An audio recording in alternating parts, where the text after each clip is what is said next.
But it's because you have to like with the stability piece, right? Oh, do dips on rings? So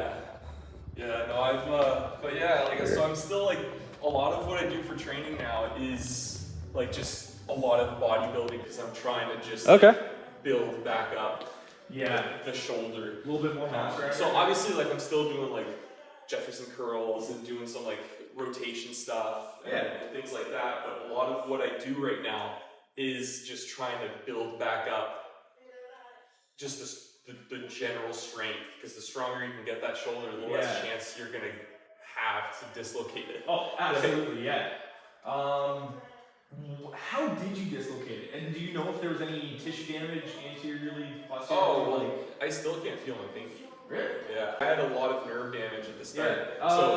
This is the stuff that I'm not. Okay. I was gonna say radius or ulnar. Yeah. So like at the start, the first couple weeks, if I wanted to do like a straight hand like this, I was like this. Holy shit. Yeah. So now like I can feel it, but it's like a little tingly and it goes down to here. Yeah. So it still like impedes a little bit on my grip strength, but it's like it's getting there. Okay.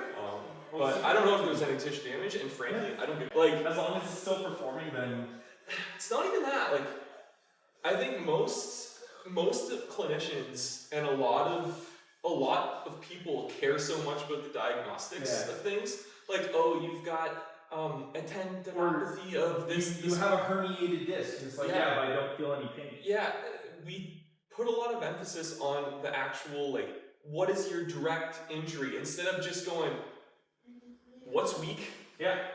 What's not working well? Let's try to upgrade that and go from there. 1000%. So, like, with my shoulder, that's what I started. I'm like, okay, what can I do? I'll work within those capabilities.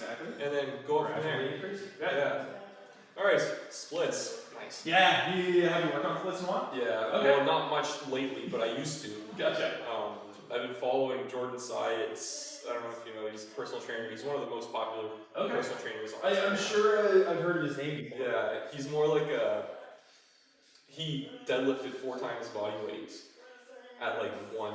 Oh shit! Yeah. And that was like what, a year ago? No, that was like a long time ago. He used to train at like West Side and stuff. Oh, okay. He's like a little guy. Yeah. And yeah, so he's been training the splits, and he's like in his mid-30s. Okay. And supposedly when you hit 30, everything goes wrong, right? Yeah.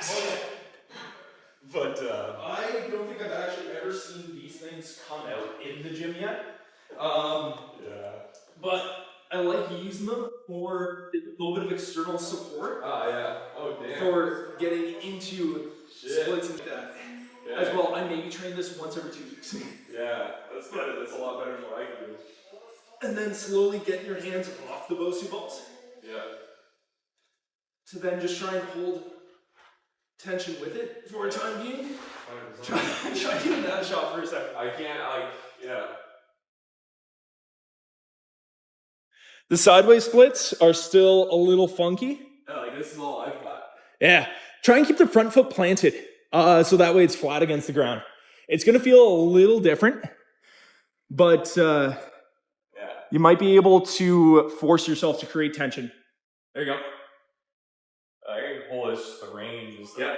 From there, drop the back knee towards the ground about an inch and flex everything as hard as you possibly can. Hamstrings, quads, glutes. And then once you can't hold it anymore, drop out of it. Give yourself about 30 seconds and then go back in. Yeah, so basically PNF kind of. Exactly. Dude, the amount of people that I talk to about PNF stretching, anything else like that, just to help regulate their nervous system in positions that it's not used to is insane. Yeah. But it's so useful. Do you know what FRC is? FRC. Functional range conditioning? Don't think so. You can probably eat that up. It's basically like PNF kind of like on steroids. Okay. Essentially. Like in combination with lifting? Yeah, in combination with lifting and like stretching and training. Yeah. It adds to it. Well, you might do something at the end of it. Yeah. Because there may be aspects that I've been working that in just without even realizing. Ooh! She the sprints of yesterday, that's she'll take a toll.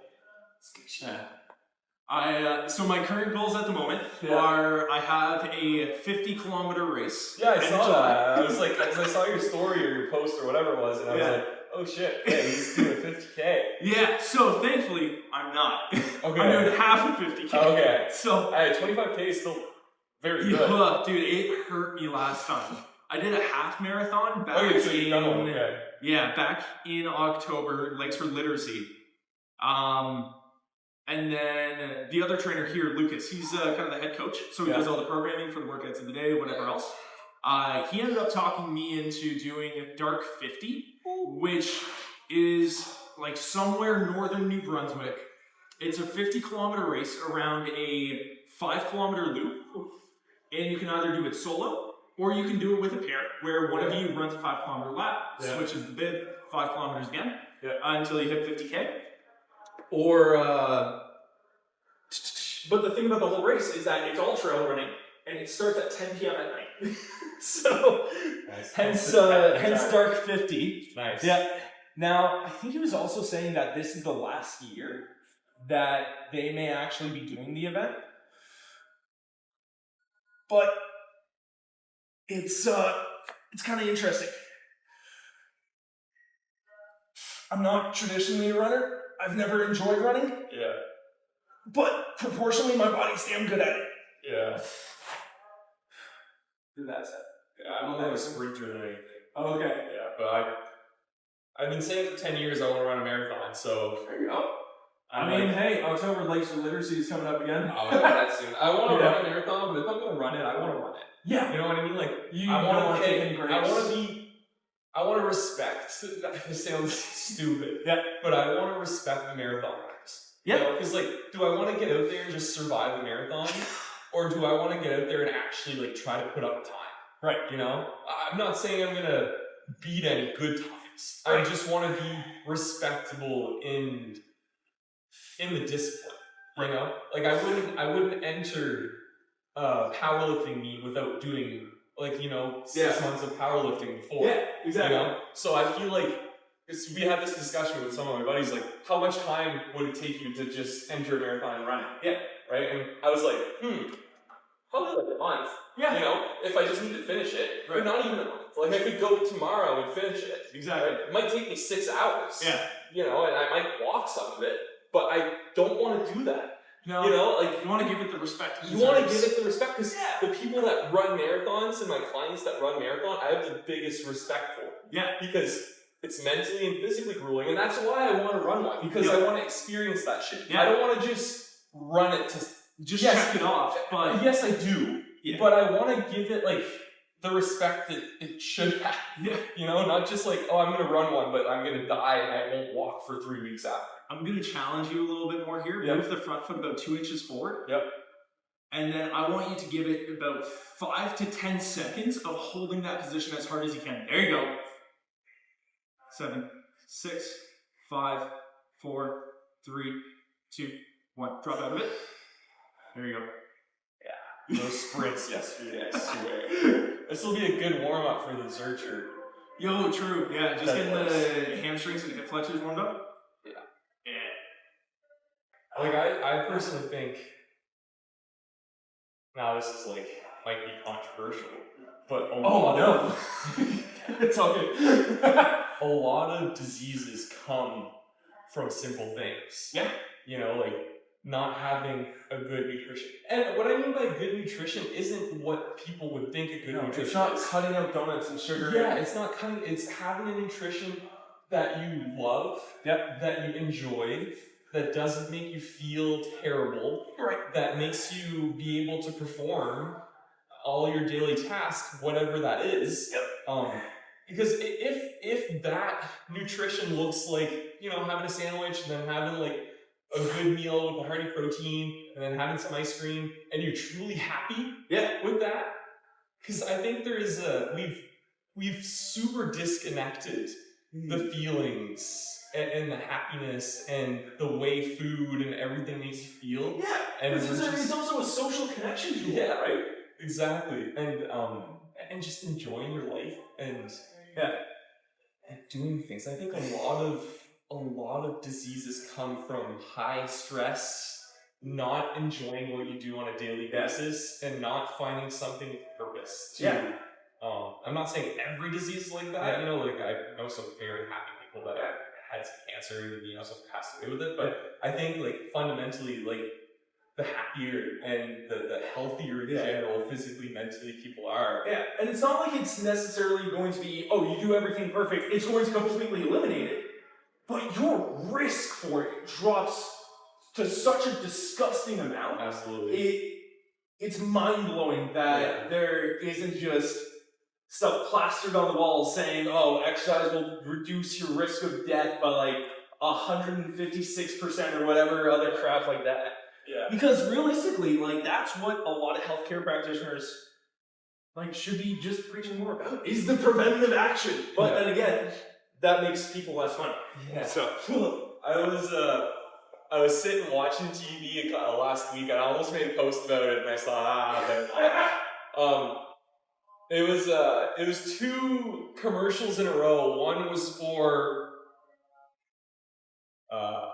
I forget what the first one was, but the second was for Ozempic. Like, well, not Ozempic, but whatever they're calling it, like another brand of it now. Yeah. And I was like, man, and there was like 2 of them in a row almost. Yeah. And I was like, man, if the government went out and spent some money in on commercials on training, and commercials on like, hey, go for walks, live a healthy life. Yeah. Like, why don't we? If we actually care about healthcare, why don't we publicize it? Yeah. You know? Oh, dude, absolutely. Yeah. Have you ever worked on reverse snortings previously? Yeah, I have. Actually, I was doing sissy squats yesterday. Nice. And at the end of the workout, I was like, you know what, am I still able to do because I used to, back when I was like 20 pounds lighter, just like working on mobility a bunch, I used to do the and then all the way down to the back and back up. I've tried that before. I don't have the balance for it yet. Yeah. To get like. Okay, well, my sissy squat definitely didn't look as good as that, but. Oh, okay, that's pretty good. Yeah. From that position? Oh, I meant keeping the hips hips like going down, like as down as and then once your knees hit, go down. Oh, okay. I thought they were talking about like knees down like, as head goes down. My knees not that good. Especially my left one, I've had some just reoccurring just annoyance with it the past couple months. Interesting. You know what may be causing it? A few things. Okay. But again. Doesn't really matter. Doesn't really matter. Yeah. I've been training it like, you know, isometrically, eccentrically, get some good things. What about developing strength in hyperextension with it? Hyperextension, like here? Yeah, I've been doing some impulse actually, like you essentially go into like RDLs or good morning, whatever else. Yeah. And then pulse it, either knee into that hyperextended position. Yeah. That's something I do often, like just like this. Yep. And do you ever hold and like hard contract there? Because it feels awful. Oh no, it's terrible. It pulls on the air, oh my god. Yeah, it feels awful, but it feels good after. Yeah. Okay. I'm curious to see what you got for not much.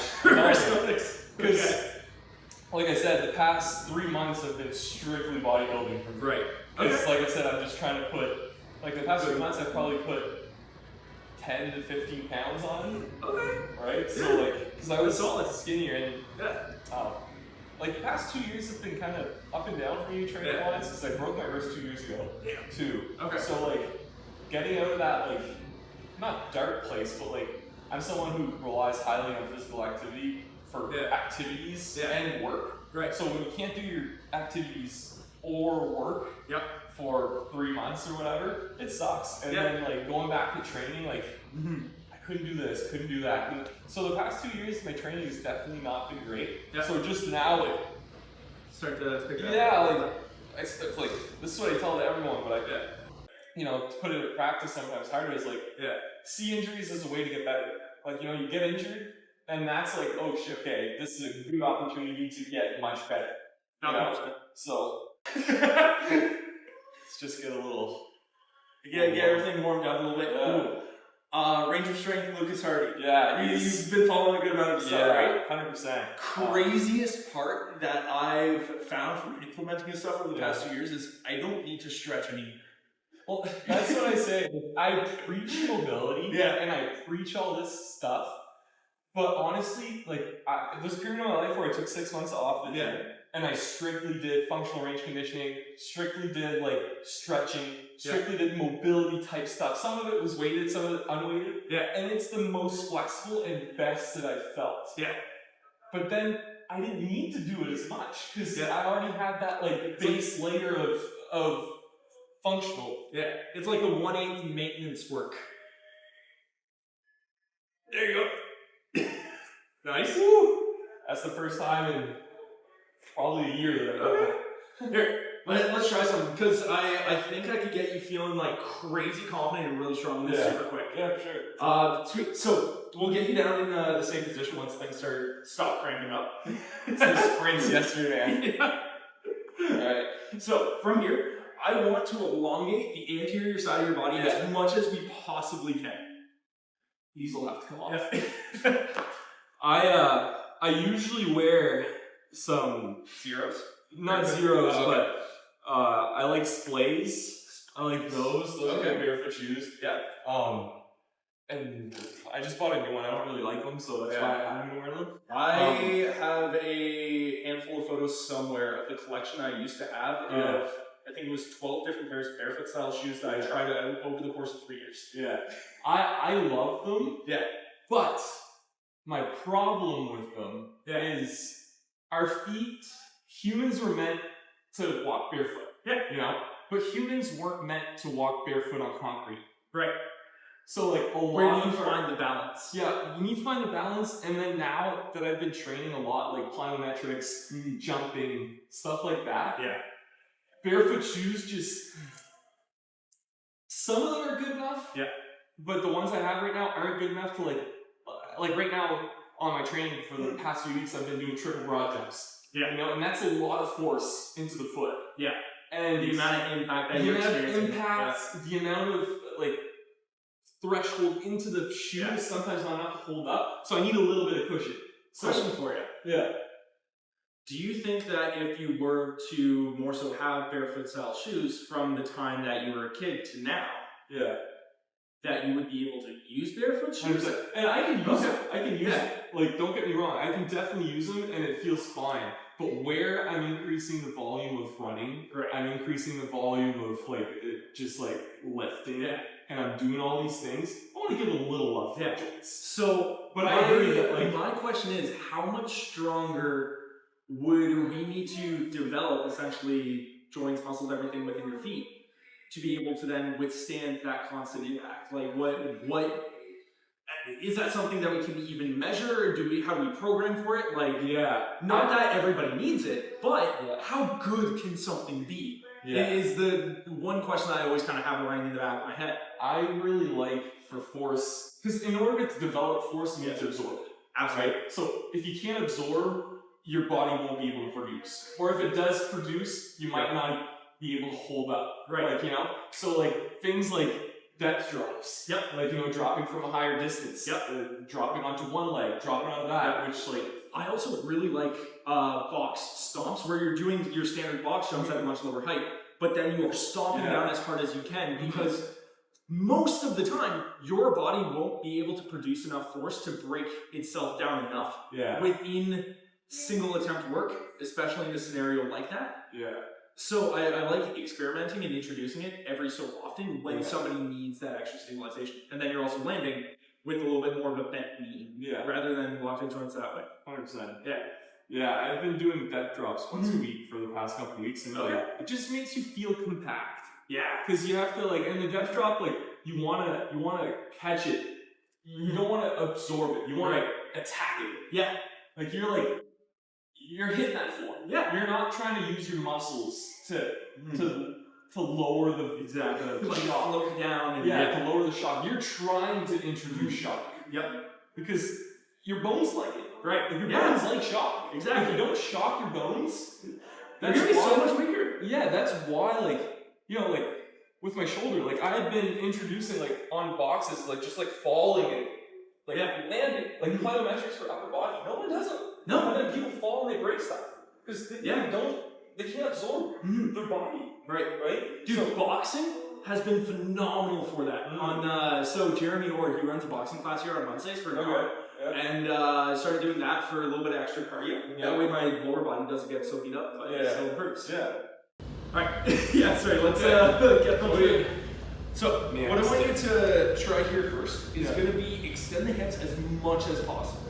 That way we're actually starting to go into extension with our lower back. From here, you're going to lean back ever so slightly, and then I want you to find the force in the top of your feet. And then from there, you're just going to go down a few inches and pause. And come back up. And then we're going to find it again, and then you're going to go a little bit lower. Find the pressure in the top of the feet. Rely on that, head reaches back. And come back up. One more time, see how low you can go. There you go.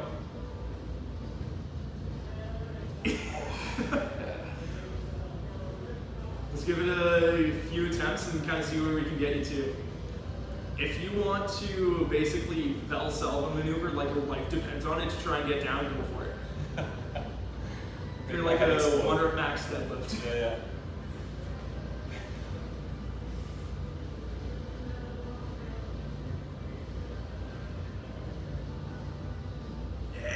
Back up. Nice.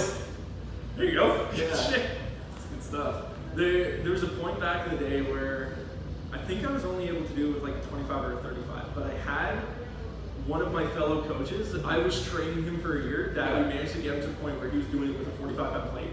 Like full blown reverse. I like too, like for people, even people in back with knee pain, because a lot of the times we don't train full knee flexion. Right. So we rarely train full knee flexion, except when you have a bar on your back and you're trying to get out of that deep squat. Exactly. So the only time you're getting stimulus in that deep knee flexion is when you have a bar on your back in a deep squat. So you're telling me we shouldn't be training people to 90 degrees and just stop? See, Joel Steven. Yeah. There is a time and a place for it. There is a time and a place for it. Telling people that's the be all end all is just wrong. Yeah. And he's an amazing marketer. Yeah. That's a little bit of step box. We're good.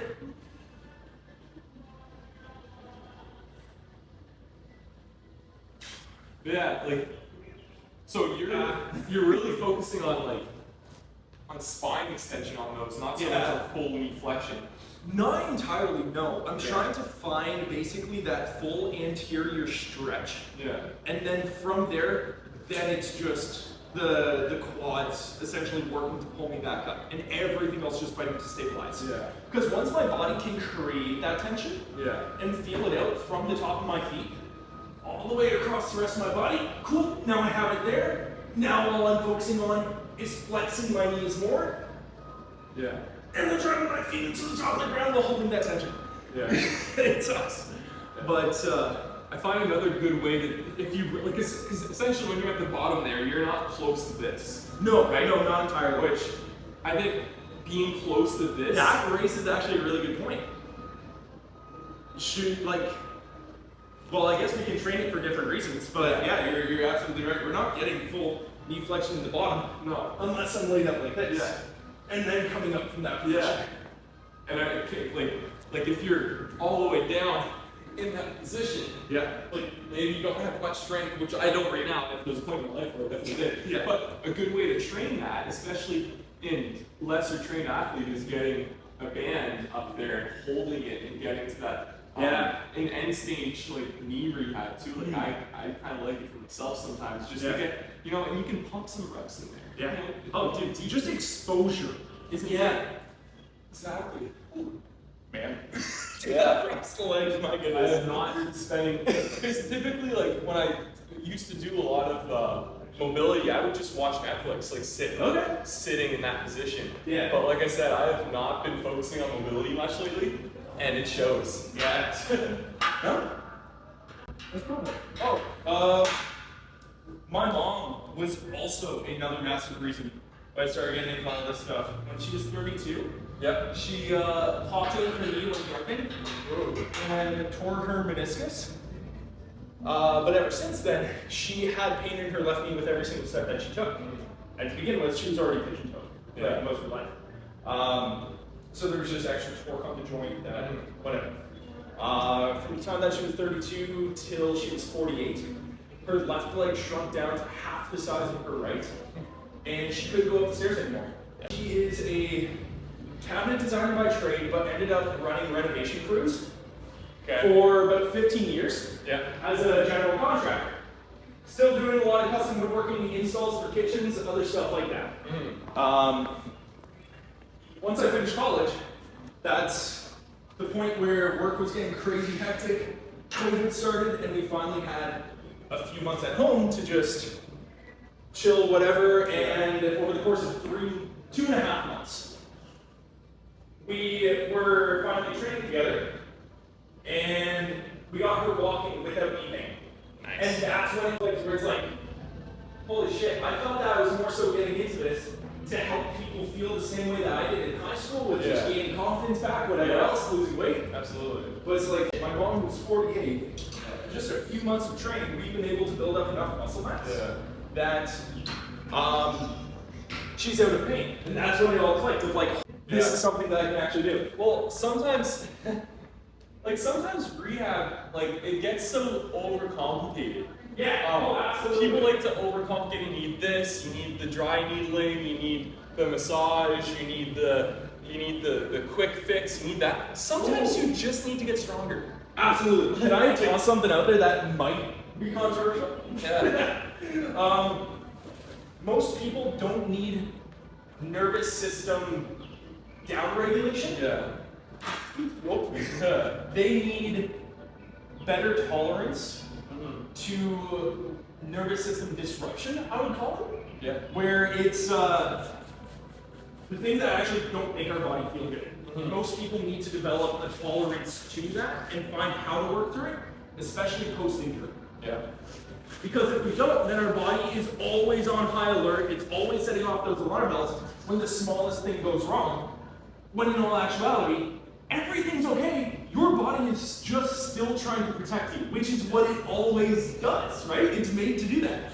So just because there's no longer a tiger chasing you, well, hey, we gotta convince the body that it isn't. We need to reprogram your nervous system to convince itself that, hey, you know what? It's okay. I'm actually alright. As a society now, we're so scared of pain. Pain is is a terrible thing now. Right. But being in pain is okay. And we need to learn how to separate ourselves from pain. You know, we need to teach people how to look at pain as an outside person and not embody the pain. You aren't your knee pain. You know, you may have knee pain, and there might be a little bit of pain there, but you aren't your knee pain. And I find nowadays, you go and meet someone and it's almost like, hey, my name's Jim and I have knee pain. It's like, no man, you're much more than a guy with knee pain. And you can do a lot more stuff. But you need to be okay in knee pain. For example, when I was going through my shoulder rehab, a lot of the rehab work, I was in pain. But some people, a lot of people, when it comes to rehab, they're scared of being in pain during their exercise in rehab. No, it's okay to be a 3, 4, 5 out of 10 when you're trying to get more range, because your body's trying to stop you from doing it because it's scared. But you need to do it in a controlled manner, which the gym, your PT office is a controlled manner in order for it to get better, so that in real life, you're not scared and your body's used to being there. That's why I was doing my shoulder rehab, doing some severe external rotation stuff. And is it dangerous? Can be if done absolutely. If done way too early and without control. But in order to gain that, you need to do it. Oh, absolutely. What are we doing? Are we doing Zercher? Zercher squats. You can probably get into Zercher deadlifts. I just want to see how comfortable your upper back is, especially with thoracic rounding and loading it in that position. So we'll kind of build our way up from this. Ooh, as well, throughout all of the movements, if there's ever anything that comes up that you're like, hey, I have an idea, or I have something that I want to try, I'm all for it.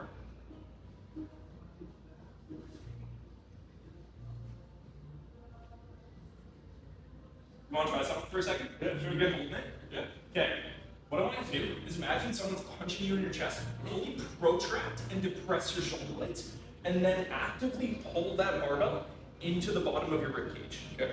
Look almost straight down at your toes. Tiny little hip hinge, and then squat. Try holding that position the entire time.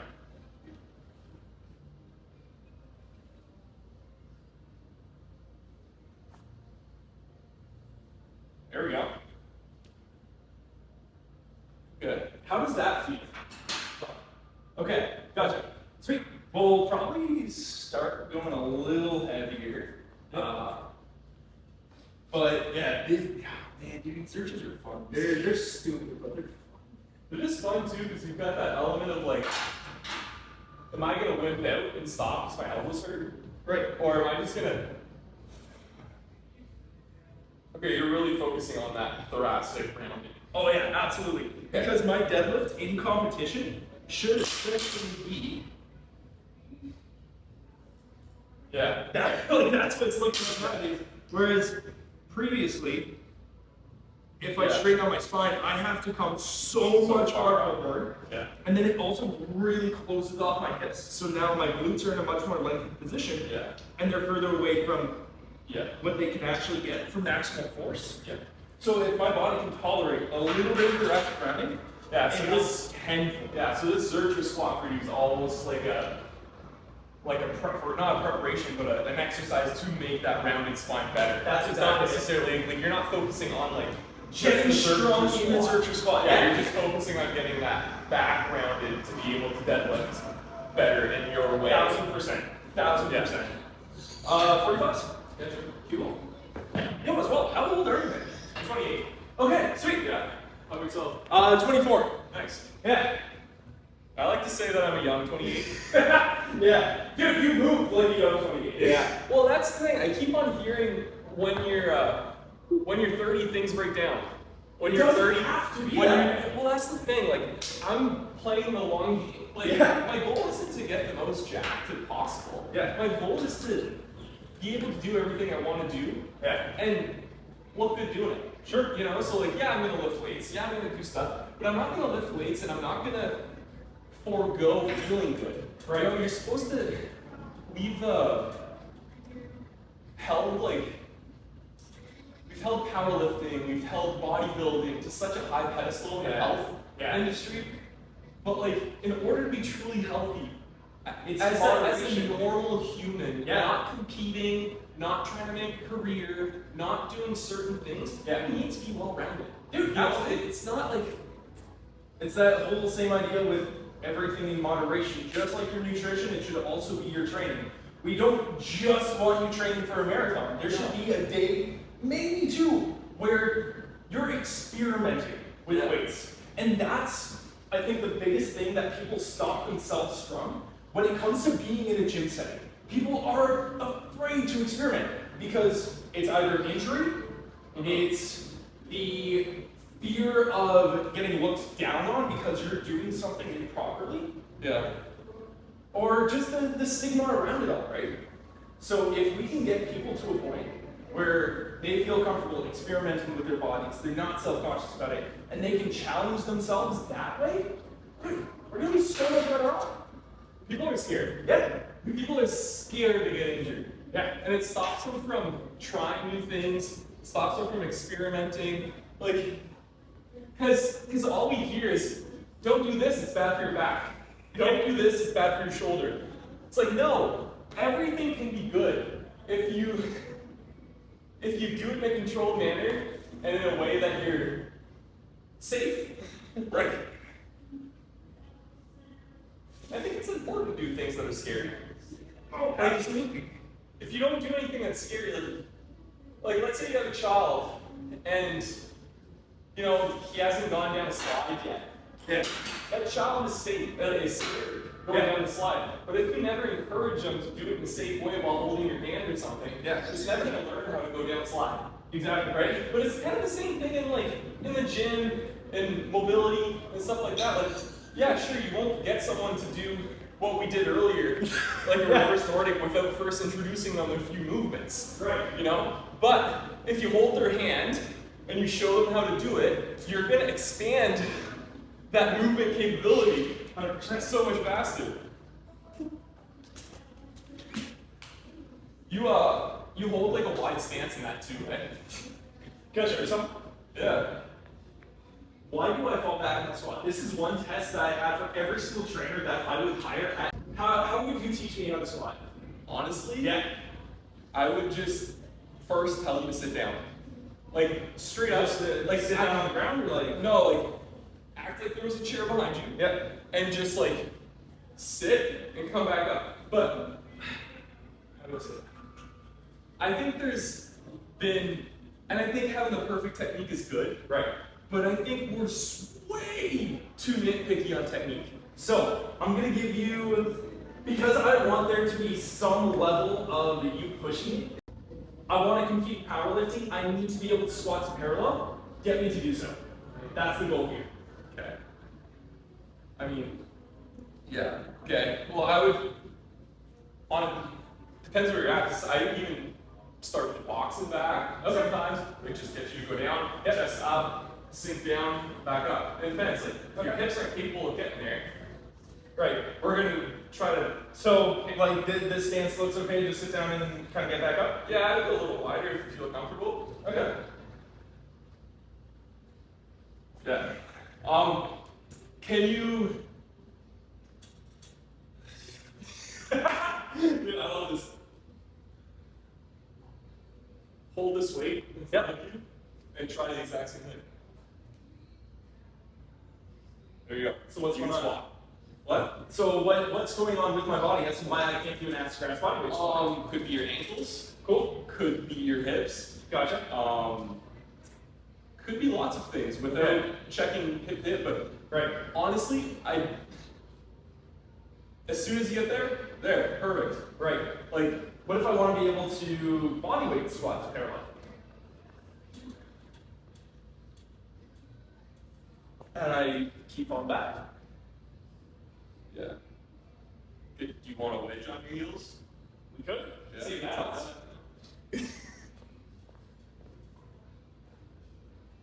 Because yeah, there's two things biomechanically that are happening that are forcing me to fall backwards. Yeah. One of them is absolutely my heels.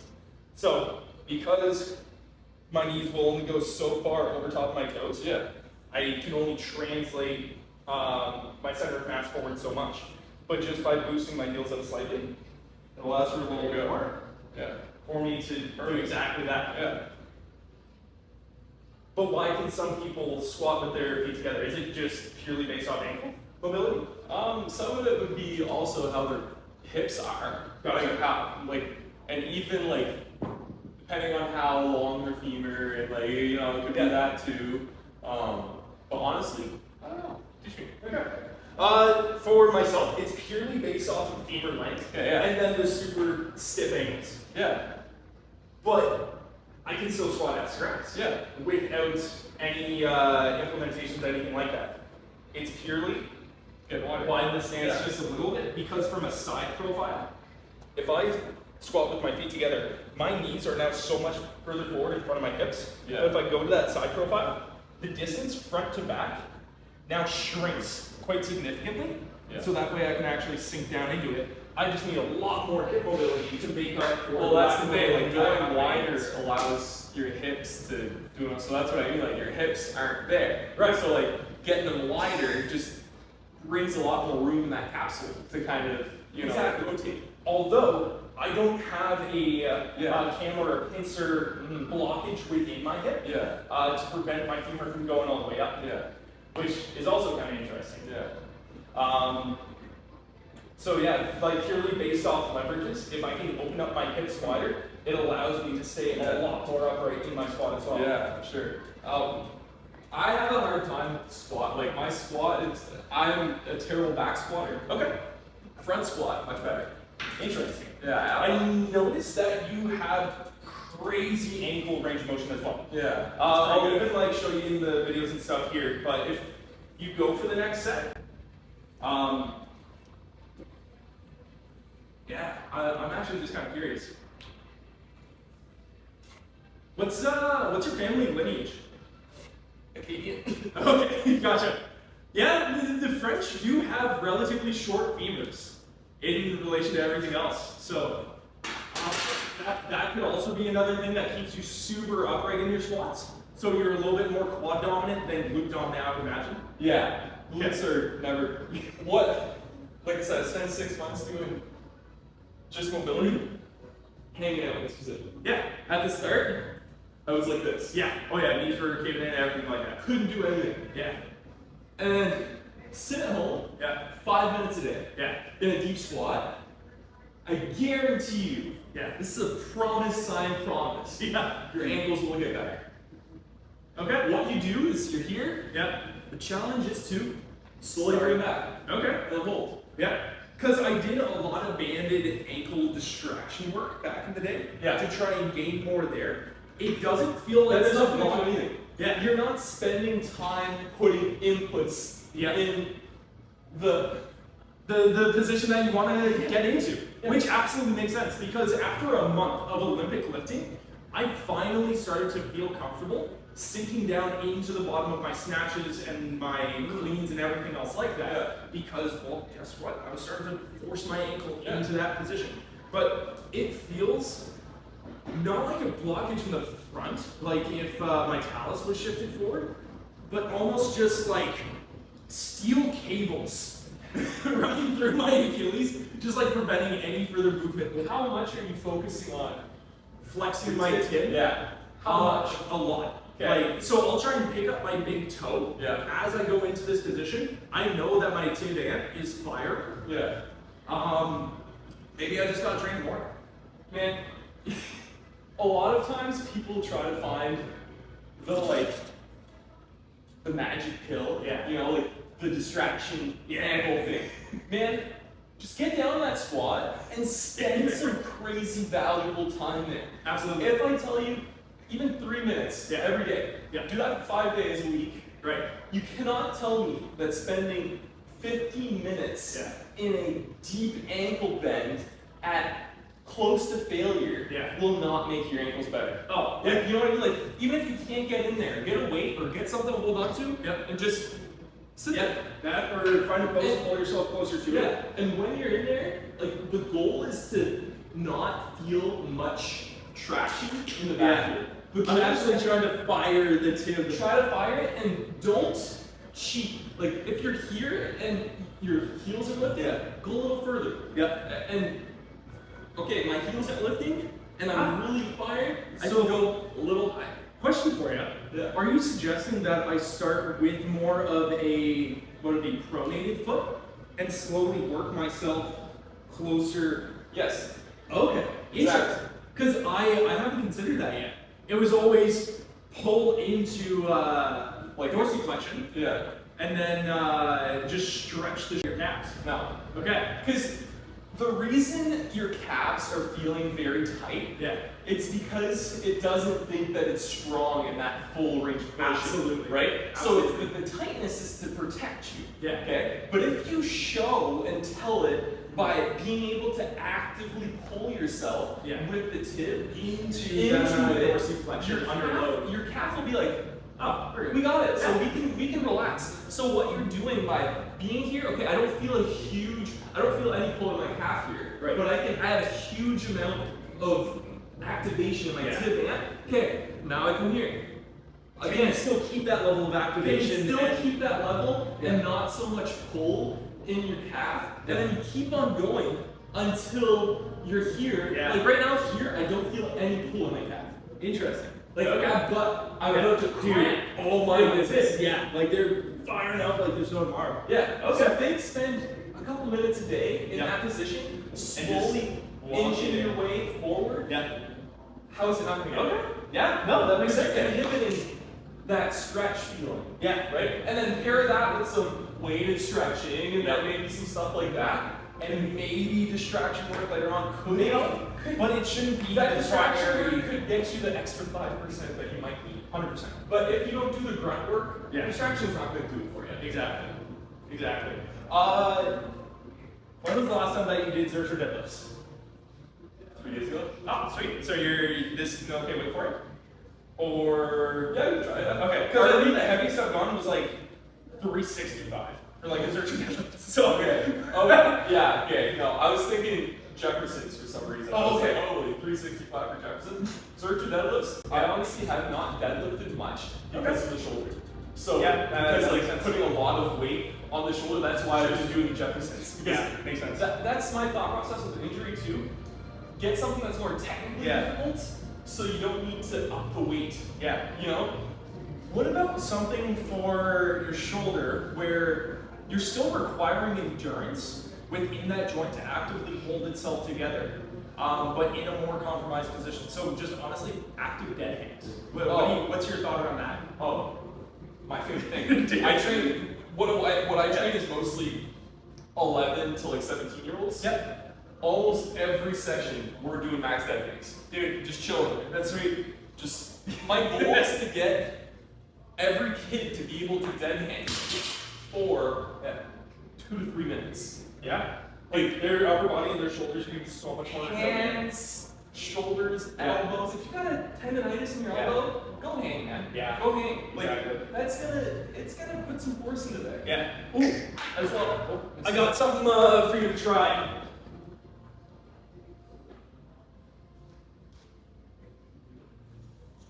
I would imagine you've probably used a hand dynamometer before. A what? What are these photos? Oh yeah. Actually, when I broke my wrist and I went to the hand therapist there for a while, I used to do it. There you go. But I can't imagine it being very good. Being a massage therapist kind of ruins your, Does it actually like your grip strength a little bit? kind of, right? It's not like, Arms straight out to the side. As hard as you possibly can. What do you got? 113. 113. Okay. Other side. If you press start, then it should reset. And where are we sitting at? That's better. 120. 120. My idea around this stuff is like, if My grip strength is Yeah. still not as great from my wrist injury. Like it's still not 100% 2 years in, just because the ligaments and the tendons just angry. Because I got 123 on the other side. Holy shit. Yeah, dislocated That's pretty shoulder, solid. nerve. Yeah. What's yours? Must be up there. I think the highest I ever scored was like 168. But yeah.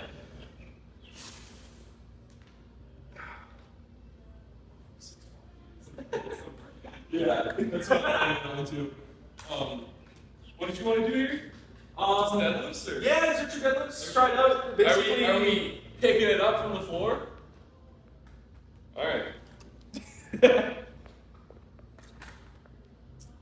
just show people that glass backs. Yeah. There's part of them. Yeah. If this is genuinely too much to start with, then We'll find out. All right.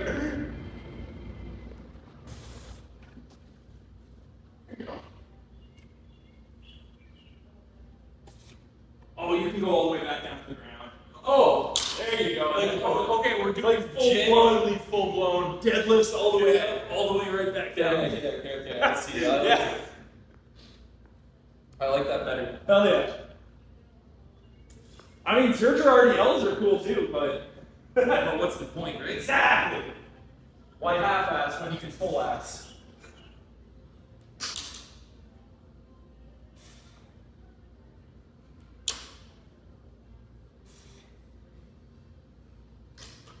Pretty solid. Dude, do you want a bent knee or are we doing straight leg? Like, what are we? With this type of stuff, it doesn't really matter to Okay. myself. Yeah. It's basically, however, while still in spinal flexion, going into a neutral position, how can you get the bar off the ground to a full state? Okay. So for myself, you'll notice that my stance is going to be super wide. My hips get up really high as I start pulling forward as well.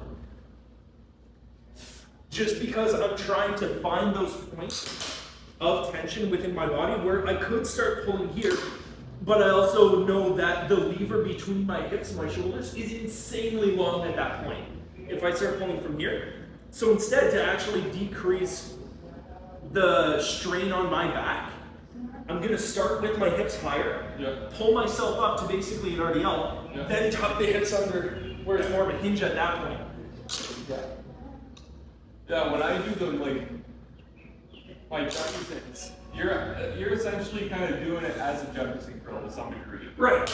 You're just adding, how much I'm folding over with it. yeah, you're just adding some knee flexion a little earlier than someone would as a Jefferson. Right. How much are you weighing right now? 240. So it's a little obnoxious sometimes. My body has thankfully been getting used to running a little bit now. Yeah. But I want to do it from here. Sure. Jefferson's. Yeah, I mean, do you want to try with that, or do you want to bump it down a little bit? I would probably start around 135 and go from there, just because it's been a little bit. Yeah, sure.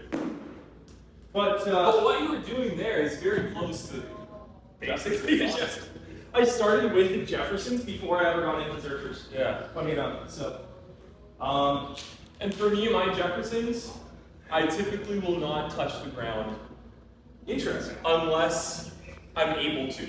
Okay. Like, my goal is to try to keep my legs as straight as I can. So you've never done deficit Jeffersons? No, because I'm not there yet.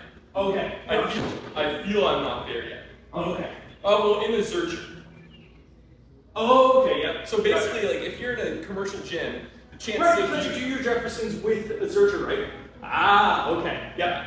So when you're in a commercial gym, chances of you finding like a good Bumpers and a good thing to stand on Yeah. aren't very high. No. Right? So I'd rather just do it Zercher because like Gives you the extra range. gives you the extra range, Yeah. gives you some like just mental toughness Sure.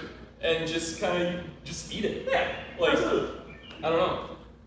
I'll Yeah, try it. I'm kind of curious to see. The only hard part is keeping the bar there because when you're You're flexing your elbow hard, squeezing that bar like but I that. find it helps me keep some integrity as well. And in the Jefferson, what I try to focus on too is flexing my abs into it, Absolutely. Like You're I'm- actively pulling yourself into that body like position. most exercises. Yep. Like Where you want to have the antagonist muscles still firing through the eccentric. so I'm here.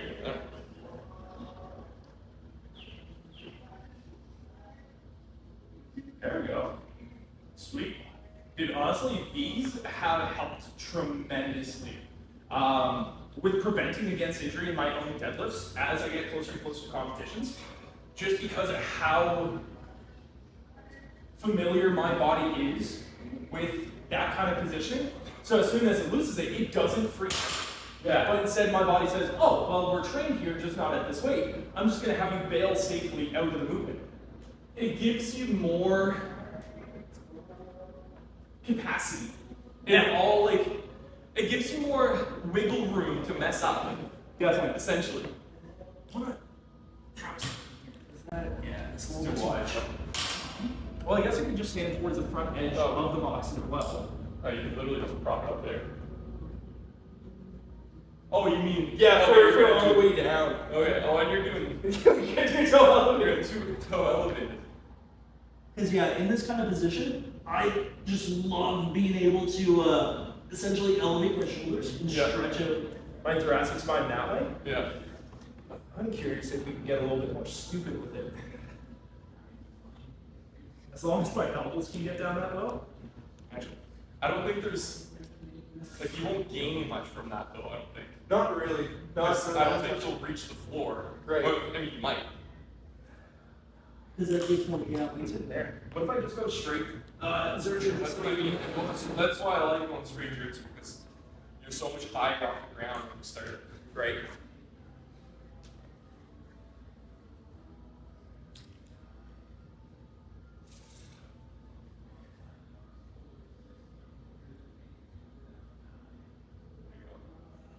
That's it. Nice.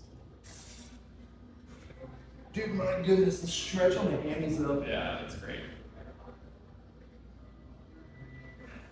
That's wicked.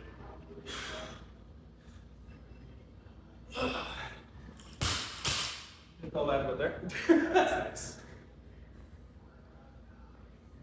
Dude, just starting to find out more about what the body can tolerate has Yeah. been really, really neat. 100%. It's cool there.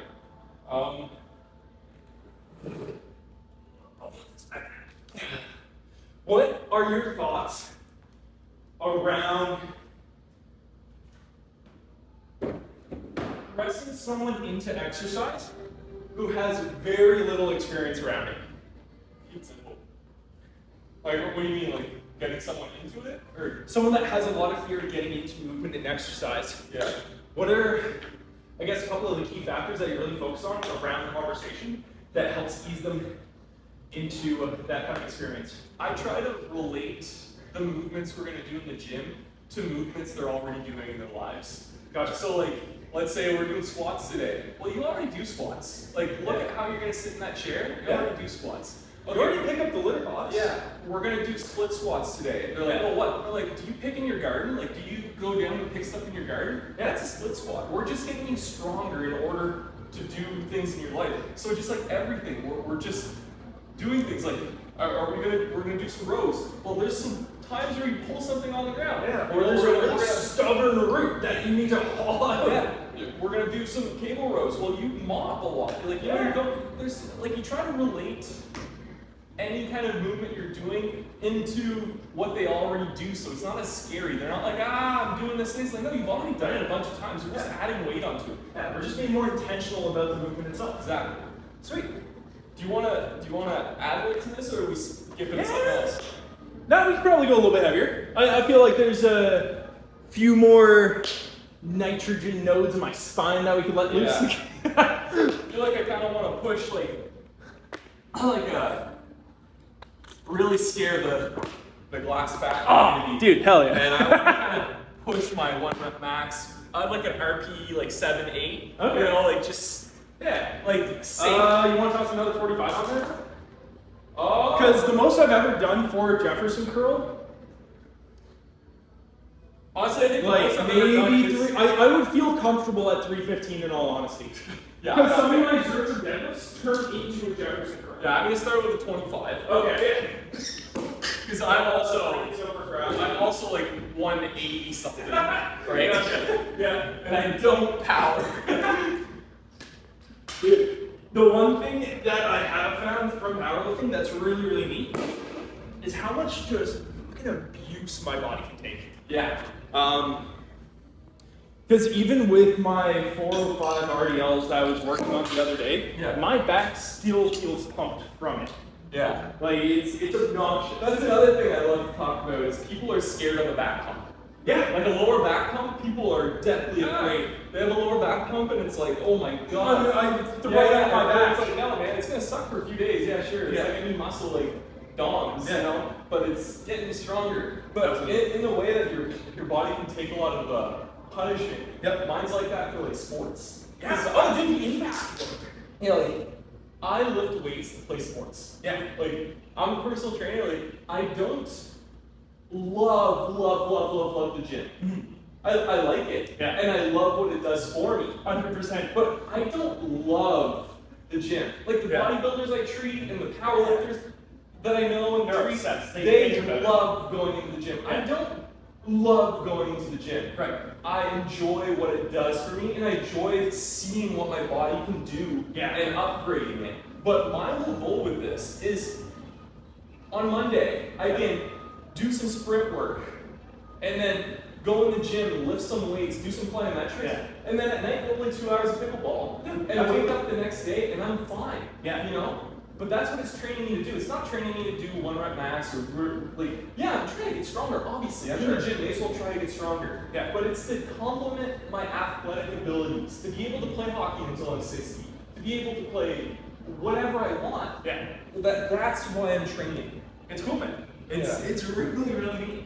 And I think some people also feel the need to be all or nothing Yeah. with their training.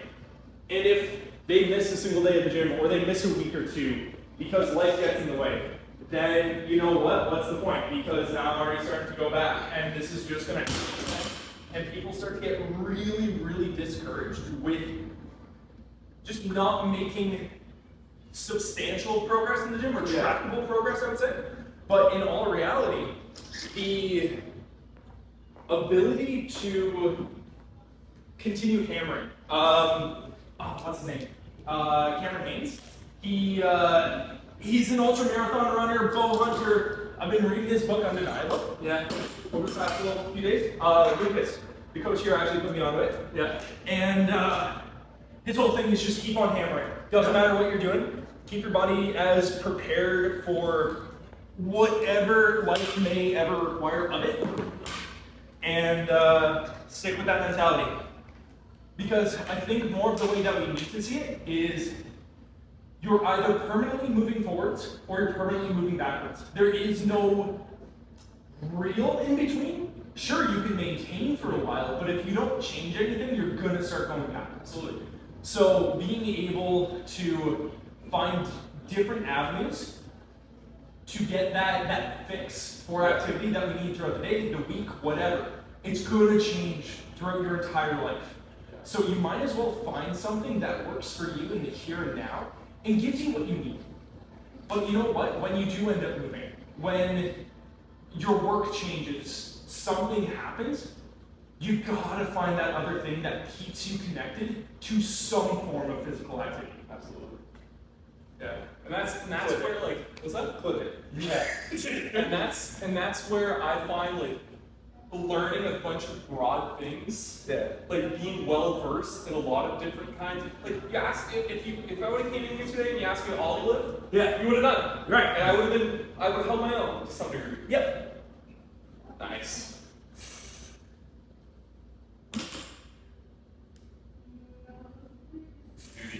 Want to get the legs more extended? Yeah. I'm the same. I definitely then my hamstrings are. My hamstrings are what kind of limits me. How dare you? But that's the thing. Like, I want to be like, my goal is to be well versed in everything. Yeah, and yeah, sure, be a little bit better in some things, and be a little bit in order to like keep pursuing whatever the end goal is. Like, I don't necessarily have an end goal. Yeah, I have some goals in the gym that I want to hit, but if I injure my shoulder and I can't, well, let's say I'm a power lifter and I injure my shoulder and I can't do the big three or whatever. Right. Then I'm lost. Right? So to be well versed in the gym, it's like, even if I injure something, I can keep going to the gym and do some plyometrics, or I can be in the gym to do some mobility work, or I can go in the gym and do Olympic work, or I can do in the gym to... The fact that you're not limited is exactly huge. That's what I love. And I think that's the goal for everyone. Because like I said, we're just training for life. Yeah. Like, we're not... And if powerlifting gets you excited to get in the gym, that's what we're looking for. Absolutely. But if you get disinterested in powerlifting, you don't have to keep hammering at powerlifting. Go find something else that you're interested in. 100%. Like, that's the thing. I think as healthcare practitioners, it's always been important to allow our clients to experiment with movements so that way they aren't limited when they do get injured. Or, hey, the season for powerlifting is over. Let's start working on your Olympic lifting. Or, hey, you're always talking about doing a triathlon. Why don't we at least get you on the bike for the next couple weeks for your warm-ups and cool-downs and just start getting you exposed to it. Everyone will find something that they don't hate doing. Right. And you just need to find that one thing and do it. That's like 2 to 3 times a week. If you're just training for general life, that's more than enough. Right. Like, just move your body and find something that you enjoy doing. Like, because that's also why I love golf so much. Is that for most people, it's enough. My dad lost like 40, 50 pounds just playing golf. Oh shit! It's like, exactly. It gets you outside. It gets you doing something. There we go.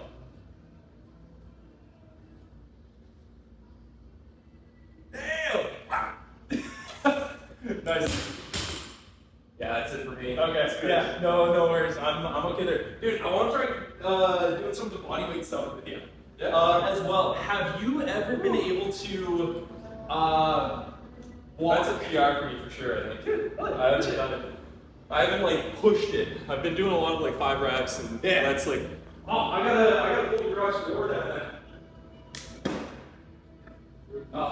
With clips, there's a white bin that they can go into there. We should have it. Hey, there we go. as well. For your name, JM, Jean-Michel, like JM. JM? Okay, sweet. You find JM easier for. Yeah. Toss your name up on the wall. Jefferson Curl, 225. Where? Anywhere? Just anywhere there's a blank space.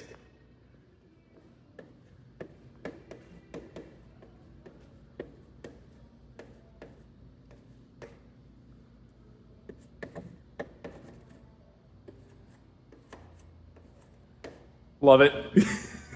Good enough. Dude, what am I talking about? I haven't done it for myself, but for my mom. She had a frozen shoulder for like the last 2 years. We started working through it in January. I got her essentially into a deficit push-up against the kitchen counter and her kitchen island. I was like, cool, we're just gonna stay here for 3 minutes. And you're gonna walk that elbow around. And if you find a position that doesn't feel so good, great, stay there for 2 minutes. And then we're gonna get you up and we're gonna reintroduce you to it. And like, dude, it does wonders for rehab stuff. That and high reps. Like crazy volume. Like just 150. blood. Like 150. Like for my shoulder, like I would literally sit here and go. Just with like a 1 pound dumbbell type thing, or just nothing. And just try to get the least amount of sensation. Clicking, try to get that, what do I need to fire? And I would sit there and do like 150, 300 reps. Just sitting there. I'm sorry, that has no other choice but to get better. That has no other choice but to send a signal like, hey, yo, help this guy out. Right. You know? Honestly, it kind of sounds very similar to running. Yeah. Where like, dude, how many reps are you doing of a high impact lunge? Then we'll call it that essentially. As you're going for a 30-minute round. Exactly. Like it's hundreds, if not thousands of reps. Yeah, because like I learned all that from back sports. Yeah, so I'll send you this out. So you want to do what? Take the gap? Yeah, we'll give it a shot here. Okay, so essentially like what you want to do is you want to like pull your scabs. Okay, like full protract. Yeah. Okay. Protracted, and then all you want to do is you're basically like bringing your knees up. And kind of doing like one of these. And almost going into like a left pull over at the same time. You're just going down nice and slow though. You want to feel it. Yeah. You want to feel it, and you want to like pull yourself as I get over. Okay. And when you get down, you just want to take like a nice breath. And then try to pull yourself back up. It's not complicated. Like it's not. It's not like anything. You just want to take your time, because if something doesn't feel good, you know, slow to this. So you're just here. I'm actually going to warm up my shoulders a little bit more intentionally for this kind of stuff, because if I'm doing it at 240 pounds, then I can see there being some things that will want to go wrong. Now, I do have some indicators for hypermobility within my upper body, not as much lower. So, bench press, my left shoulder, well, I had subscap issues with it for a very long time, but if you say there's some stuff that I take a little bit more time with, I guess. For you then, if you have a hard time with shoulders and stuff, high, long duration isometrics, man. Like literally just come this like grab the bridge. And then just like staying there. Hold it, man. Like let's. How long can we hold this? True. Now, do I want to keep the elbows bent to keep the muscles firing, or keep them stacked? Straight. We're just trying to get that shoulder as extended as possible. Okay. Yeah, that's a pretty aggressive stretch on it at the moment.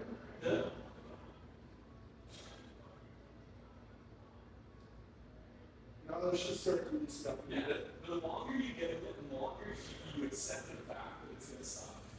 And just mentally prepare for it. That's kind of what long duration isometrics makes you do regardless, because you're panicking, right? And in order to relax, you need to fire, relax. Yep. You can't tell me doing this for 2 to 3 minutes. Won't eventually help. Eventually make your shoulders better. Dude, hell yeah. It's simple. It makes sense. Like, same with like physios and rehab specialists and whatnot. Any kind of healthcare practitioner? Healthcare practitioner. Love to give the elbow YTWs and you know what? I love them. but we don't dose them appropriately.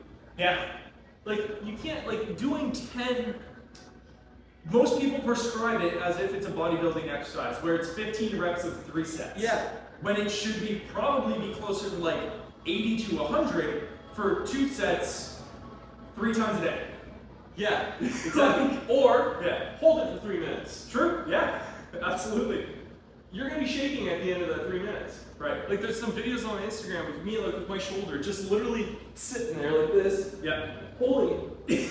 Just forcing your body to for fire. 3 minutes, just forcing your body to find neural pathways Yeah. to keep that arm up there. What are you gonna do? Are you gonna use your lat? Are you gonna use your rhomboid? Are you And gonna whatever is compensating will get so fatigued to the point where you're gonna have to find other muscles to start making it more efficient.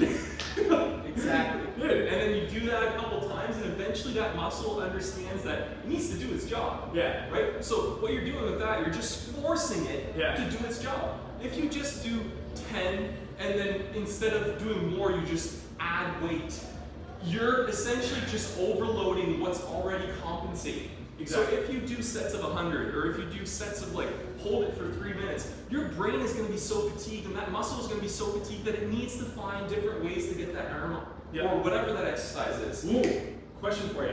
Gen Pop, this sounds amazing. When it comes to athletes who are already strong, but there is movement dysfunction, how do you typically attack that? Because the way that all have a tendency to go for people who have phenomenal mind-muscle connection, is I will actually get them doing the reps with an isometric pause in the position that they are weakest in. Yeah. Still for about 12 to 15 reps, somewhere within or at least close to that rep range, Yeah. and I will actually work up weight for it. Yeah. So what are your thoughts there for people who are already strong? Is it the exact same thing, or is it a little bit different? Exact same thing. Okay. Trust me, like, I train like let's say I train some U18 flyers this year, right? Right. AAA hockey leagues. These are some beasts of 16, 17-year-olds. Like, I'm talking like benching 2 plates at 16 years old. That's like, nuts. you Yeah. know, they're beasts. Yeah. But you ask them to do back bridge, and they can't even do it. Yeah. Right? So there is so much discrepancy between power and strength in the typical weightlifting world compared to what they can do with their own body. That sometimes doing a simple thing like that, even for a high performance athlete or a high performance person, they will get much more benefit from that, doing something challenging body weight that's super hard compared to doing that. Or even something as simple, like let's say their shoulder's not working super well and they feel unstable. Get them to crawl in here for 2 minutes. Get a high performance athlete To do a bear crawl. to do a bear crawl for 2 minutes. Yeah. I guarantee you they will probably fail, but they might be able to bench 315. Yeah. So like the athlete that can bench 315 but can't bear crawl for a minute, like Are they an athlete? Are they a well-rounded athlete? That's where things start to get a little tricky. So like when it comes to like dysfunctions of the body and stuff, I just like to attack it, like almost give them like gymnastic stuff and give them stuff that kids would do. Absolutely. Because they're super strong. Getting them stronger in that activity is not going to get them better. Right. Get them strong in things that they suck at. Yeah. Might make it better. Right. Right? The low hanging fruit, right? Exactly. Alright, let's give this a shot. Yeah. You really want to squeeze your abs. Yeah. You want to give a little bit. You want to give a little push. Yeah. And I'm just going all the way through, eh? Yeah. Nice and slow. Control it. Control it. Yeah. There you go. Nice. Beauty. Yeah. There you go. Come on. Let's go. Nice. Shoulders though. I mean, terrible but good. Honestly, not as bad as I thought it was going to be. Yeah. The warm up definitely helped. Yeah. But fighting out of that position, oh my goodness. The thing, like, we think we have strong shoulders because we can push 225, 315, whatever you can push. But if you take it back here and it's weak, then like, is it strong? A lot of injuries, let's say you're an active person, a lot of injuries are literally like grabbing something like this. Yeah. I went and my kid was playing in the back seat, and I went to try to grab something here. But I work out, I do CrossFit, I do all these things, but as soon as I got into the vulnerable position, so like, why don't we start implementing some vulnerable position stuff? The amount of times that I have tweaked my neck because I was drying my head after a shower is ridiculous. Yeah. But then it brings us to the point, okay, should I actually be training my C-spine a little bit more? And the neck work and other stuff like that. Like, and you know what? I think it's actually beneficial for most people. Neck work, we're talking about desk workers, okay? Desk workers. You're at the computer like this, So they're 8 hours a day. strong there. They're gonna be strong there, but also this is super overactive. Oh yeah. Overactive, whatever we want to say about it. Why are you training those neck extensors? Like literally just get them on here. Yep. Here. And then lift their head off. Yeah. Like that is one of the quickest. So it's like really segmented. So like here, like here. Yep. Okay, gotcha. It needs to be a little bit further away. Start with the chin tuck, and then end with a chin tuck. Yeah, there you go. Obviously, we can put a pad, like, make it more comfortable. But like, do a set for people. Do a set of 8 of that, and the further away you are, the dance on yeah. But like, think about how good that is for people who sit at a desk all day. Like, if they're stronger here, Yeah. man, less fatigue. Absolutely. And I think it's a really important thing to talk about. What are your thoughts on posture? Posture? There is no such thing as a good posture. Like, yeah, sure, there are postures that might be better than others, but you can have a perfect posture, and if you sit in that perfect posture for 8 hours, I guarantee you will still be in pain. I like to think this posture is more of a fluid thing. Yeah. So I always tell my clients, find 5 to 10 different postures that you yourself find comfortable. Right. Not that the internet said that is comfortable. Dude, there might be some that are good from the internet that you might find comfortable, but find postures that are comfortable for you and find 5 to 10 of them and swap through them on a half-hour basis. Yeah. The most comfortable position for myself sitting anywhere is super rounded, lumbar spine, no support, feet kicked up, whatever else. And honestly, in my desk chair at home, I'm probably sitting like this half the time. Yeah. But I find it to be comfortable. Yeah, that's the thing. Like, we've gone so far in the posture police where like we have to sit straight, neck straight, everything straight. Yeah, sure, that might be good for some people, but not every spine is made the same. Not every body shape is the same. Yeah. So posture is going to be very different depending on people. And in a time where we spend so much time seated, we should find multiple different postures that are comfortable to sit in so that you don't get tired in that posture.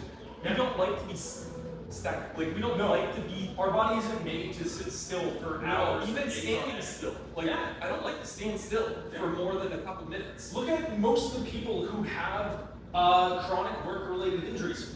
Most of them are factory workers because they're doing the same repetitive motion day in and day out. That's the same thing with desk workers. That's the reason their neck hurts. It's because you're like this all day. So introducing different postures where you're like if you have a laptop, like literally, like if you work from home and you have something that's not too tedious that you can do, put it on the floor and lay on your stomach for a couple minutes. The doorway pull-up bars, if you can just hang in that throughout the course of the day, you're gonna be so much better off. Actually, let's do something here. So, forget hanging. You don't even need a hanging pull-up bar. Go to your door frame. Yep. Go to your door frame. I don't care where you go. Like wherever you can. Ideally above shoulder height, or it doesn't even matter. Honestly, it'll still be good for you here. But personally, I like it here because you'll get a little bit more pec I find the thoracic extension becomes incredibly important. as well. That's the thing. But I'm trying to fight that. So keep it down while you're doing this. Oh, because to our target goal it. is to open up the shoulders. Okay. To keep it. So you keep it down. You find something. You keep your elbows locked, and you slowly walk as closer. Like you don't want to hold it. Like you don't like. See, I'm off. Oh, okay. So even if I come into here, okay. So you want to be locked elbows, okay? Stand straight. So get off the bar. Get off the bar. Okay. Stand straight. Tuck the ribs in, and slowly walk towards it. But I want you to engage everything so that you keep your arms off of it. Okay.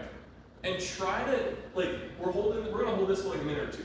Okay? So keep that locked in. Yeah. And whenever you feel comfortable, walk a little closer. But the goal is to keep your arms off of it. Okay. So even to about that point down. Try to keep that there. Okay. So kind of palms up towards the ceiling. Yeah. But honestly, that's not. I don't really care because the goal is just to get some serious connection in here. Right. Yeah, dude. My mid, back, lower traps are.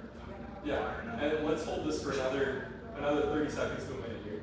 Because this is like fighting right into that back pump and all the knots in my back. And try to open up even more. Try to extend so that you feel some stuff coming in the pecs too. Honestly, it's everything. Like my hands are starting to go numb. No, It's just everything. And if you fight long enough, the feeling will come back. My shoulders are getting tired. Yeah. Another 30 seconds. Okay. Try to squeeze everything out of it.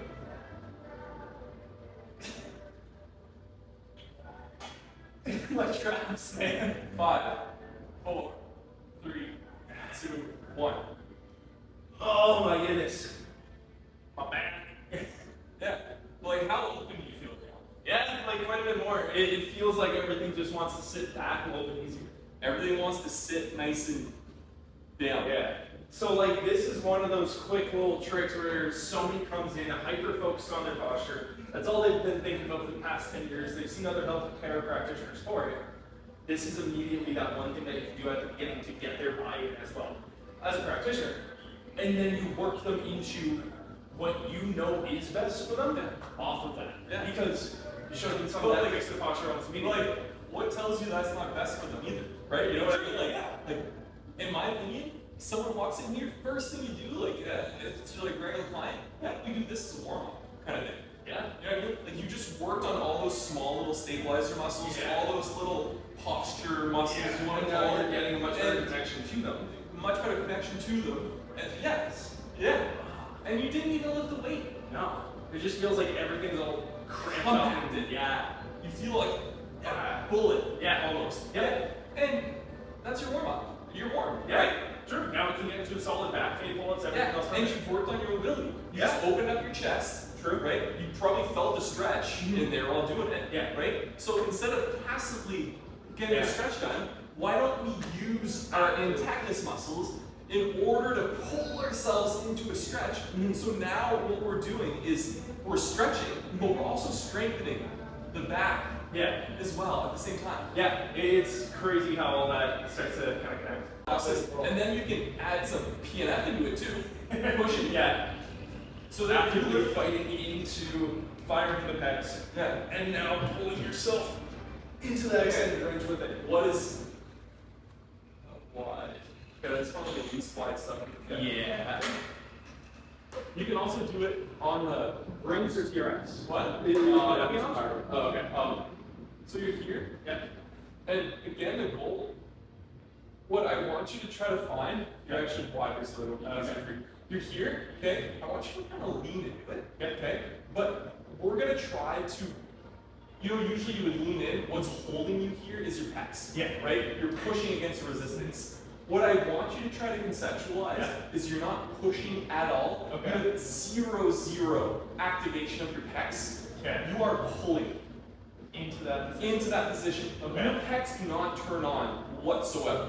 Okay? So Interesting. you can't Okay. go too hard right at Yeah. the start. You have to go low enough where you're pulling yourself into position And then you're just holding. and you're holding it. So very similar to what we were just doing. Yeah, But now- more intensely, and Okay. you really try to pull yourself into it. And when you're Interesting. doing it, try to wing your scaps a little bit so like you're Protracting them, slight upward rotation. Yeah. Okay. So zero engagement from the pecs. Yeah, you want almost Pulling into zero. that Yeah, position. the goal is to not have your pecs so that you could squeeze your pecs out because your pecs aren't working. It's everything else. Yeah, so this is kind of getting back. Oh, Correct. Helmet I just feel Like shot from my back Yeah. into like the front of my rib cage just below my And neck. like, just you don't have to do because you just did that, right? But like the idea of it, Yeah. getting back to what you asked me before, at a high performance athlete, Yeah. do I need to add weight to stuff in order to make it valuable? Or I guess, changing it slightly. The rep and yeah, actually, I guess it would be full rep, set, and weight. Would you adjust all of those variables to work with a stronger athlete in comparison to working with Gen Pop? Just purely for the fact that they are more trained and have more lean muscle mass to them. What factors would you change, if any at all? Yes. Or I guess more the warm-up or corrective exercises? I would change it, but not so much. And sometimes, especially with different exercises like that, sometimes I program till disinterested. Okay.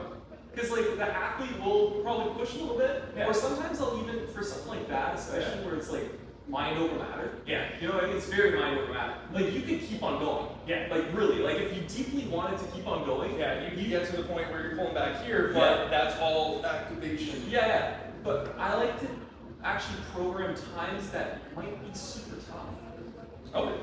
Because like,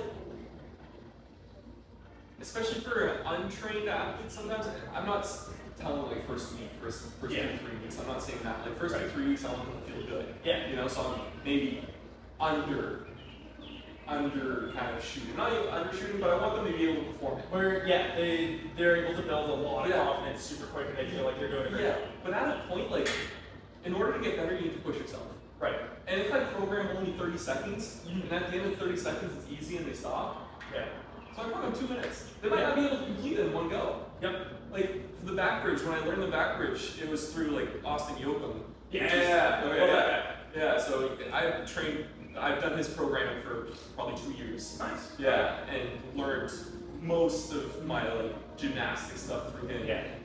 And a lot of the time frames that he gives, I can't complete them. Right. Like, let's say I hold the back bridge for a minute. I can't do that, Okay. right? So, but it doesn't say just do 1 set. Yeah. It says hold it for a minute. Yeah. It might take me 3 sets, might take me 4 sets, might take me Right. 5 sets. Yeah. But I'm gonna try to hold that for a minute. And at the end, if I'm 45 seconds in and I can't do it anymore, I Yeah. stop. Right. Right? But I've squeezed everything out of that person, that athlete. He squeezed everything out of me. Right? And then let's say they're right, I wasn't able to do it, I did up to 45 seconds and I failed. Yeah. Great. You did 45 seconds. Yeah, you did 45 seconds. Yeah. If I would have programmed 30 and 30 would have been easy for that person, Yeah. you wouldn't have squeezed everything out. Exactly. Right? So. And I'm talking that in low injury exercises. Yeah. You know, like something like that, back bridge. Like, you Because know, it takes that same idea that even old school bodybuilders were talking about of, oh, it's only the last 3 reps of the set that you get to where you get the pump, and then that's actually where the work happens. yeah. Where it's, you know what, going to failure with safe enough exercises, it makes sense for most people. Yeah. Because and most people, I would say, are so undertrained Yeah. that they don't really know what failure is. True. Sometimes. Yeah. So sometimes doing something like this, or doing something that's body weight isometric wise, it's easier for them to like push through failure compared to like a 3x10. Right. Because they'll like finish the 10th rep and they'll be like, I'm done. But if I'm like, hold a bear crawl for 3 minutes, you know, they'll try to hold that bear And crawl. they can Within shift 1 around minute, they're and shaking move and and- shifting around, Yeah. and then it's only been 45 seconds, they're like trying to push and then they'll fail. But that's a lot closer to failure than their 3x10 that they would have done 10 reps. So it's kind of getting them acclimatized to understanding what failure actually is. And I'm big on like crawling and The weird movements because what are we training for? We're training for life. Yeah. It's unpredictable, man. It's unpredictable, and like you dumb it down as to like what did we first learn how to do? Right. Crawl. Yeah. How did we build shoulders to start with? Crawl. Yeah. So why, when someone gets injured and their shoulders suck, we don't make them crawl? We get them weights and we get them to do 4 or 5 different movements. Crawling gets you impact, it gets you moving. Everyone's gonna crawl differently. Yeah. It works with the asymmetries of the body rather than against them. Yeah. Because as soon as you get someone locked into a machine, it's great, you can build muscle there. Yeah. But how applicable is the movement that you're starting to get into? I don't know. That's That's the the thing. thing. So like I like to blend both. Like Yeah. like do your strength training because that's super important and it's fun to get stronger. Dude, But being able to lift like 300-400 pounds off the ground, that's cool! it's super fun, right? Yeah. But it's super cool to like, let's say you have a kid and he's crawling, but you get tired crawling after 30 seconds. Yeah. You have to stop crawling with your kid. But you can bench press 315. Your kid doesn't care. Yeah. Right? And They want you to be able to play with them, to be Yeah. able to keep up. exactly. So like the crawling is super low point of entry and it's something that's super simple. You don't need exercises. And what I preach with a lot of my clients is a lot of my clients don't go to the gym. Yeah. You know, a lot of people I see, they don't go to the gym. So I love exercise mobility snacks. Right. You have a minute? Yeah, just Sit stay there for for a minute. You have a minute? Yeah. A minute. You have a minute? Stretch for a minute. Let's say you have 10 minutes to do that throughout the day. You do that 5 days a week. You exercise for an extra almost hour that week. Just doing small movements, small mobility movements. I rarely do mobility sessions now. Yeah. Like I do mobility couple minutes here. Yeah. Mobility couple minutes there. If I have time between a set, I'll do a little bit of mobility there. Because I've achieved the amount of mobility that I'm okay with for my goals right now. And the amount of maintenance that it takes to sustain that is so Yeah. minimal. And dude, well, you're a fan of acronyms, right? Yeah. How easily can you pop into one?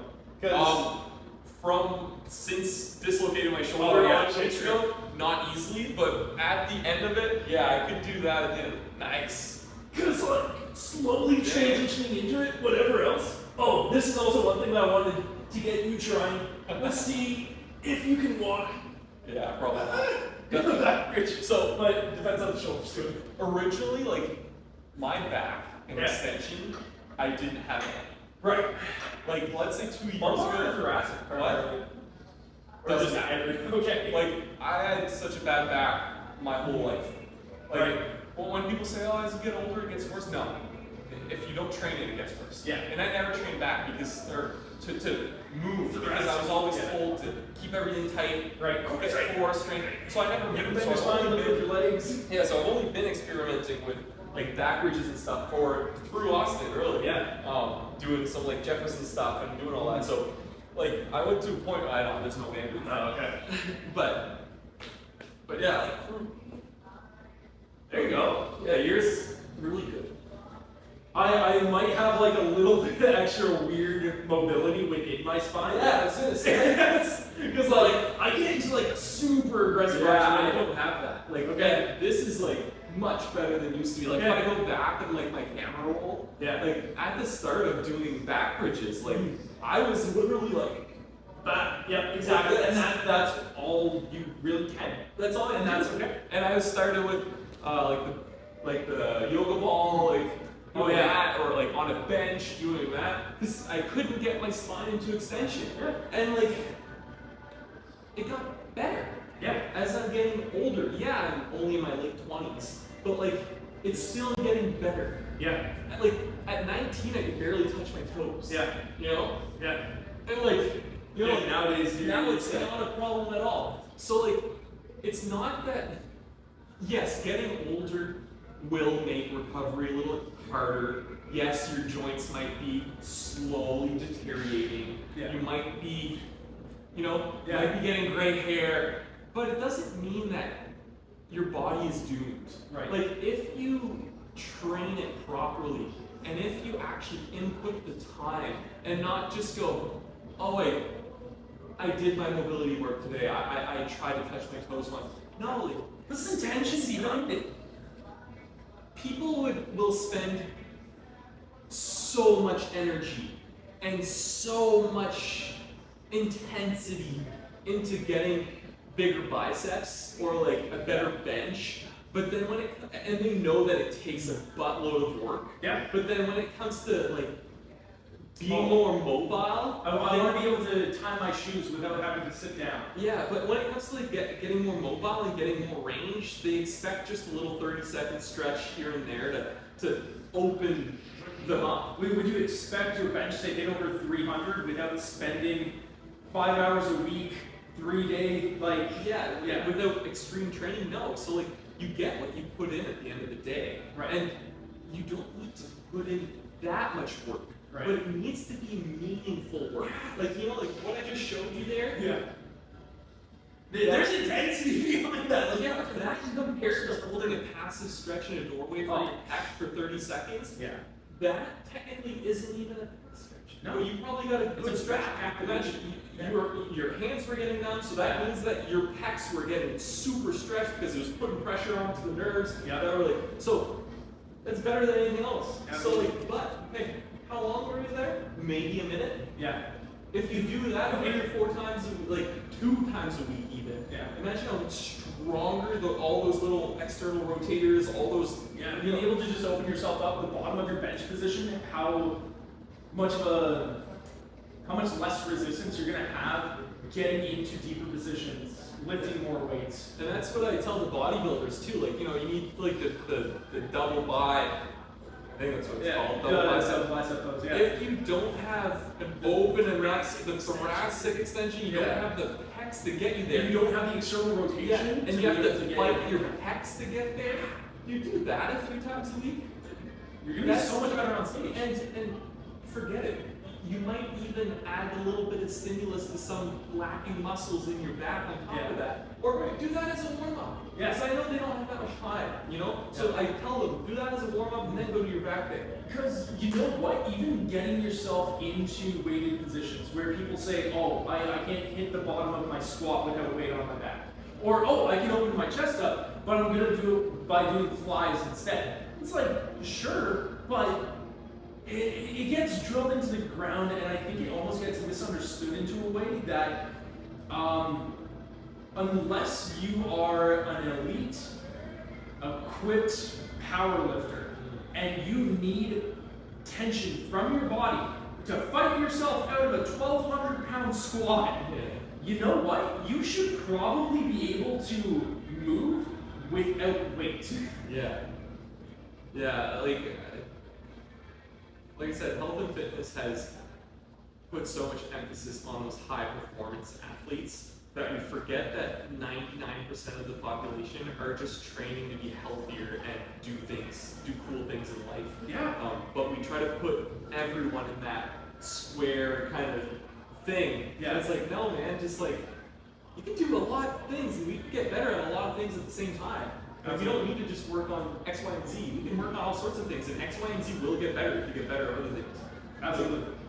Like my bench press got better after not really bench pressing for a few months. Yeah. Like, yeah, sure, the first week or two, whatever, was weak, but once my hands and chest got used to, like, because my shoulders were terrible. Yeah. So I had separated the shoulder playing hockey, and the left one was worse, and there was just nothing. And I spent those 6 months doing mobility, doing lots of opening up, doing lots of work at end range, and my end range at the bench was just so much better.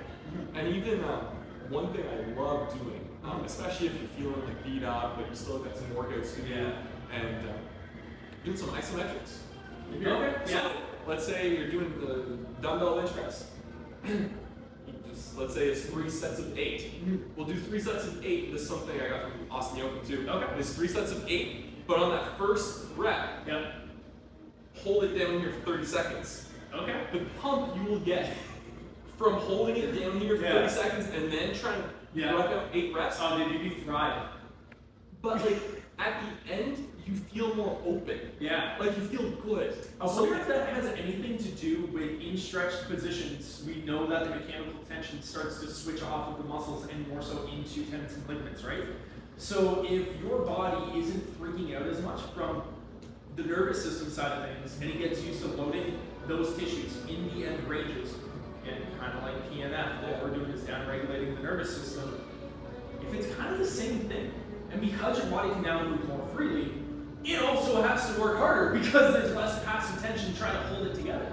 I also think getting away, like instead of like deloads or whatever, like I think just getting away from the 3x10, 3 by whatever. Yeah. Just because that's a made up move, right? Yeah. Oh, it's every movement in here is made up. Subjective. Yeah. I mean, sure, there's a load of science to back it up that you can get some really darn good working sets. Hypertrophy and like But at the same time, they've shown effects with 5 sets of 15.